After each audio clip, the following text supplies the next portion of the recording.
Honourable Mr Nye.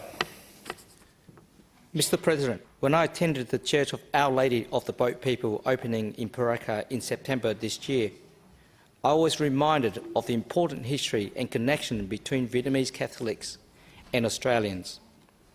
In Australia, Mr President, freedom to practice religion may be taken for granted in our free state, but for many Vietnamese Catholics in Vietnam, it is not. On April 30, 1975, the North Vietnamese Communists overran South Vietnam and many practicing Catholics were persecuted. They were no longer welcome to practice and needed to find refuge further afield. Australia warmly welcomed and accepted hundreds of thousands of Vietnamese refugees and migrants who now proudly call this country home. The Vietnamese Catholic community have a 40-year history in South Australia. In 1979, the community started and there were only about 70 refugees who supported each other and they tried to find their place in their new home. Although welcomed, they were unable to find solace within the existing community and felt isolated by the barrier of culture and language. Over the years, the community continued to come together and supported new arrivals by consoling them and sharing meals of tradition. A dream arose of acquiring their own space, and they started working tirelessly to raise money through fundraising, community contributions and labour. They eventually achieved this dream. In 1995, despite all the challenges that came from every direction, they built their first hall. Over the years, it had been used as a place of worship and for other social purposes, including accommodating almost 40 groups from different ages and spiritual backgrounds.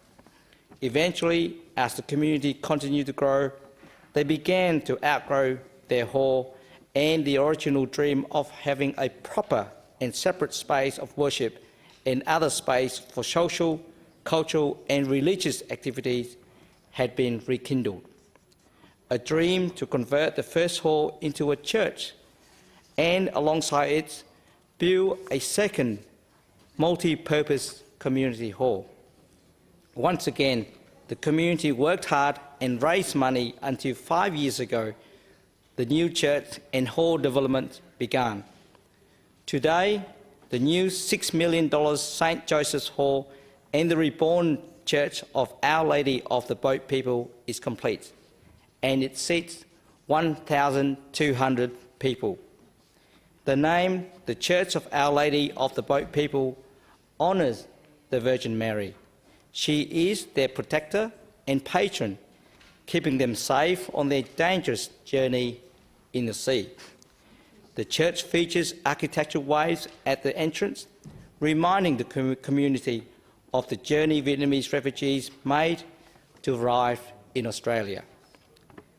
The interior includes features reflecting elements of Vietnam, including fans and bamboo walls, characteristics of traditional Vietnamese design. I was proud to attend the opening of the Church of Our Lady of the Boat People and the blessing of St. Joseph Hall. Being part of the celebrations and seeing the original congregation members share their experiences and hard work with younger Vietnamese Australians gave me much joy. The Vietnamese Catholic community have faced many challenges throughout their history, but never have given up. They have continued to grow, support each other and teach the youth about their culture so they can continue the great work that has been done before. I want to acknowledge and congratulate the Vietnamese Catholic community for their momentous achievements and for the successful facing every challenge head-on. Thank you to all current and past leaderships and all who have raised money and contributed labour for the community over the past 40 years. This is another way Vietnamese Australians are contributing to our positive multicultural community in South Australia, and I wish them many long years in their new church.